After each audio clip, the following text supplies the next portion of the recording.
Dalam konteks mata kuliah interaksi farmasi, praktik farmasi tidak hanya berfokus pada penyediaan obat, tetapi juga pada bagaimana obat tersebut berinteraksi satu sama lain dengan makanan maupun dengan kondisi fisiologis pasien. Penyediaan obat yang aman berarti apoteker harus mampu mengidentifikasi dan mencegah potensi interaksi obat yang dapat menimbulkan efek samping atau toksisitas.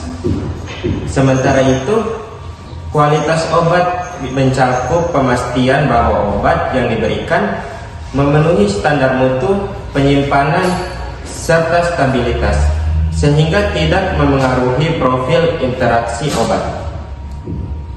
Pelayanan kepada pasien menjadi sangat penting karena apoteker berperan dalam memberikan edukasi terkait cara penggunaan obat, waktu konsumsi, serta potensi interaksi dengan obat lain atau dengan makanan guna meningkatkan hasil terapi. Nah, tujuan praktik farmasi yang berkaitan dengan interaksi farmasi adalah untuk meningkatkan kualitas hidup pasien melalui terapi yang aman dan optimal tanpa gangguan interaksi yang merugikan.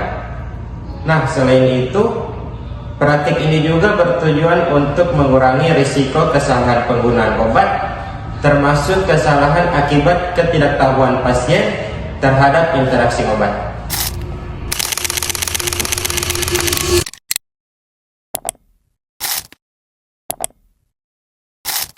Apoteker memiliki peran penting dalam sistem kesehatan. Yang pertama, menyediakan obat yang tepat sesuai dosis dan kondisi pasien. Yang kedua, memberikan informasi penggunaan obat seperti cara pakai dan aturan minum. Yang ketiga, melakukan konseling untuk memastikan pasien memahami terapinya. Dan yang keempat, memantau efek samping yang mungkin terjadi. Lalu, apa sih tanggung jawab utama seorang apoteker? Jadi, tanggung jawab utama apoteker berfokus pada pasien dan memastikan keamanan terapi, misalnya dengan menolak pemberian obat berisiko tanpa resep serta memeriksa kemungkinan interaksi obat. Secara keseluruhan, apoteker berperan memastikan terapi yang diberikan aman, tepat, dan efektif bagi pasien.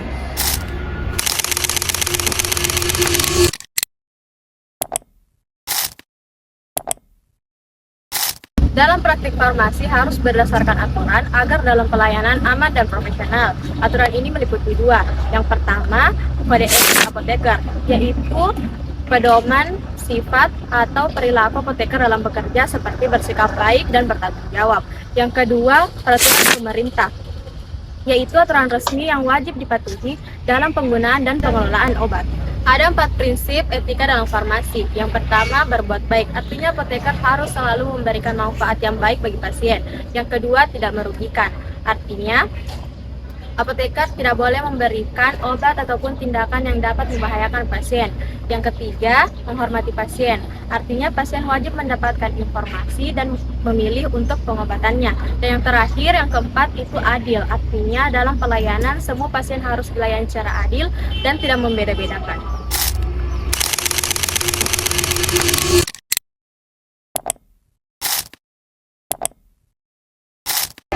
Yang pertama ada perencanaan, yaitu kita menentukan jumlah kebutuhan obat sesuai dengan jumlah dan pola penyakit pasien. Yang kedua ada pengadaan, kita membeli obat dari PBM sesuai dengan perencanaan dan disertai oleh faktor. Yang ketiga ada penerimaan, yaitu kita menerima obat masuk sesuai dengan jenis, jumlah, dan kondisi obat. Yang keempat ada penyimpanan, yaitu harus sesuai standar agar mutu tetap terjaga.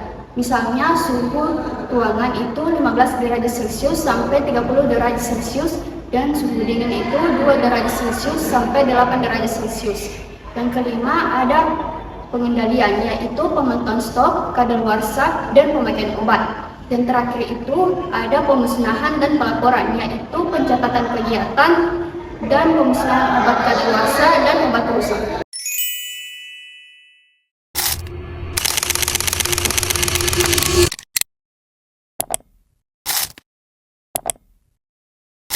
Interaksi obat adalah perubahan efek suatu obat yang dipengaruhi oleh obat lain, makanan, dan kondisi tubuh. Interaksi obat dapat menyebabkan obat bekerja secara kuat dan lemah. Ada beberapa faktor yang menyebabkan interaksi obat, yaitu yang pertama, obat lain. Jika kedua obat dikonsumsi secara bersamaan akan saling mempengaruhi, yaitu contohnya seperti ibuprofen dan aspirin. Jika dikonsumsi secara bersamaan, maka akan menyebabkan iritasi lambung. Yang kedua itu makanan. Jika satu makanan yang mengandung lemak dikonsumsi secara bersamaan dengan obat antibiotik akan mempengaruhi cara kerja obat. Contohnya itu susu dan tetrasiklin. Di mana dikonsumsi bersamaan akan mempengaruhi cara kerja obat antibiotik tetrasiklin.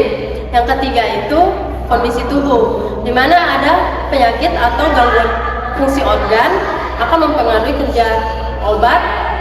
Contohnya itu dengan gangguan hati akan mempengaruhi cara kerja obat dan lebih lambat memetabolisme.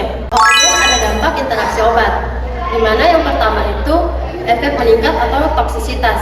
Interaksi obat yang dimana kadarnya sangat tinggi akan mempengaruhi efek samping yang berlebihan atau keracunan. Yang kedua, efek menurun atau tidak efektivitas. Interaksi atau kadar obat yang bekerja secara lambat akan mempengaruhi fungsi terapi.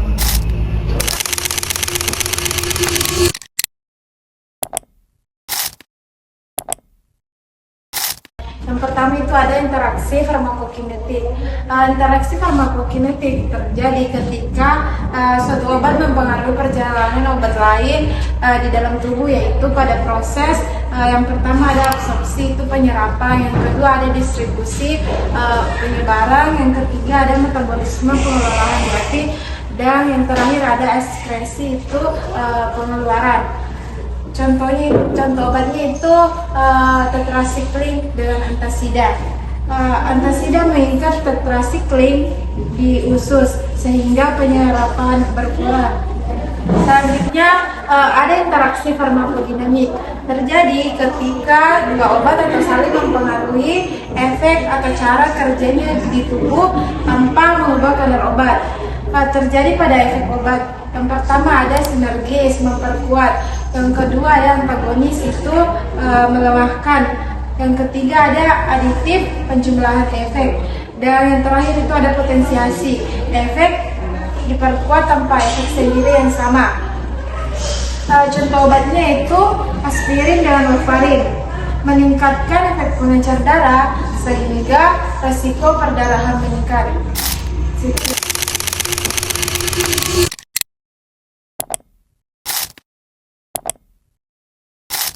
Yang pertama, usia. Anak-anak dan lansia lebih rentan karena fungsi organ belum optimal. Yang kedua itu penyakit penyerta, seperti gangguan hati dan ginjal yang mempengaruhi metabolisme obat. Yang ketiga, jumlah obat. Semakin banyak obat yang diminum, semakin tinggi resiko interaksi. Yang keempat, dosis dan lama penggunaan obat. Yang kelima, makanan, minuman, dan gaya hidup seperti alkohol dan merokok. Yang terakhir, faktor genetik yang membuat respon tiap orang berbeda.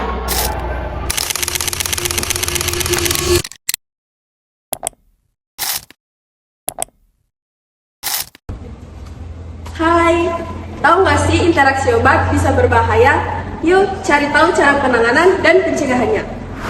Penanganan interaksi obat dapat melibatkan beberapa langkah. Yang pertama, kita sebagai apoteker dapat menghentikan atau mengganti obat yang berinteraksi. Kemudian, kita juga dapat menyesuaikan dosis obat dan memantau efek samping dan respon pasien.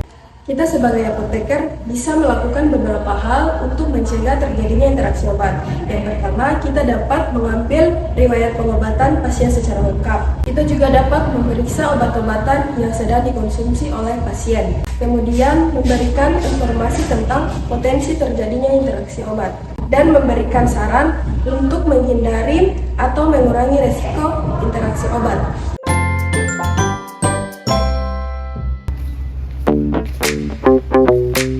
Sebagai kesimpulan, Fondasi praktik farmasi berfokus pada Yang pertama untuk pelayanan pasien, Yang kedua, untuk keamanan dan penggunaan obat. selanjutnya interaksi obat adalah hal yang penting kita perhatikan. Harus kita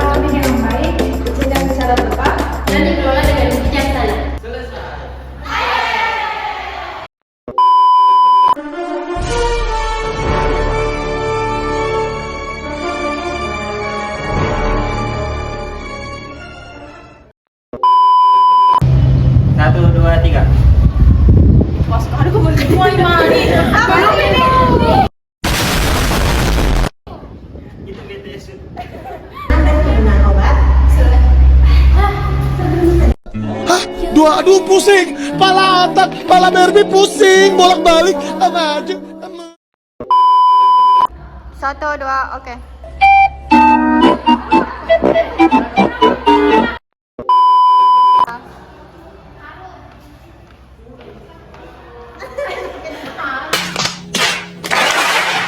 Well, if I'm going out, I'm going. Ada pasien dan kenapa makin lama makin ngeblank untuk memastikan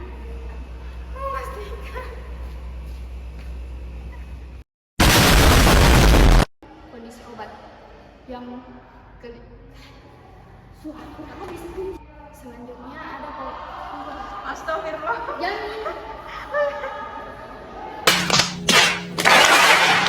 Well, if I'm going out, I'm going. Dimana jika kedua obat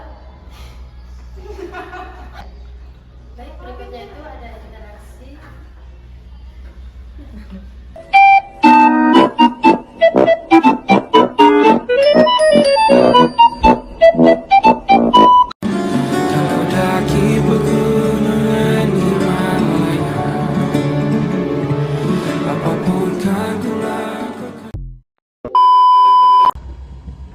Kita bisa Well, if I'm going out, I'm going. berbuat baik. Artinya apoteker harus selalu Jadi bisa aja kata? obat. Udah.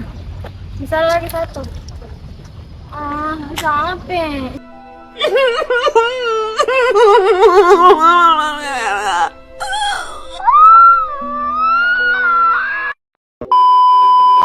Selanjutnya ada interaksi obat.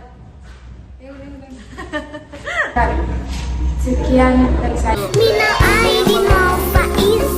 Assalamualaikum warahmatullahi wabarakatuh. Wow! Beautiful! Meanwhile.